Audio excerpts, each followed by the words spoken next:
ఇవాళ పోసాని కస్టడీ పిటిషన్పై ఆధునిక కోర్టు తీర్పు వెలువరించనుంది. ప్రస్తుతం కర్నూలు జిల్లా జైల్లో ఉన్న పోసానిపై ఇప్పటివరకు 16 కేసులు నమోదయ్యాయి. దీంతో ఆయన హైకోర్టులో పిటిషన్ దాఖలు చేశారు. నమోదు చేసిన అన్ని కేసులను క్వాష్ చేయాలని పిటిషన్ దాఖలు చేశారు. పాలకొండ, భవానీపురం, పాడేరు, విశాఖ, పట్టాభిపురంలో నమోదైన కేసులను క్వాష్ చేయాలని పిటిషన్లో కోరారు. పోసాని పిటిషన్పై హైకోర్టు నేడు విచారణ చేపట్టనుంది.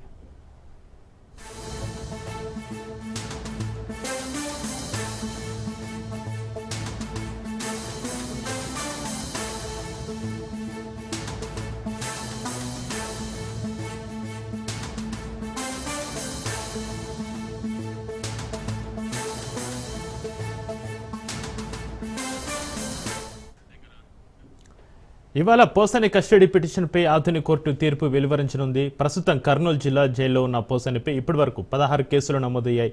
దీంతో ఆయన హైకోర్టులో పిటిషన్ దాఖలు చేశారు. నమోదు చేసిన అన్ని కేసులను క్వాష్ చేయాలని పిటిషన్ దాఖలు చేశారు. పాలకొండ, భవానీపురం, పాడేరు, విశాఖ, పట్టాభిపురంలో నమోదైన కేసులను క్వాష్ చేయాలని పిటిషన్లో కోరారు. పోసాని పిటిషన్పై హైకోర్టు నేడు విచారణ చేపట్టనుంది.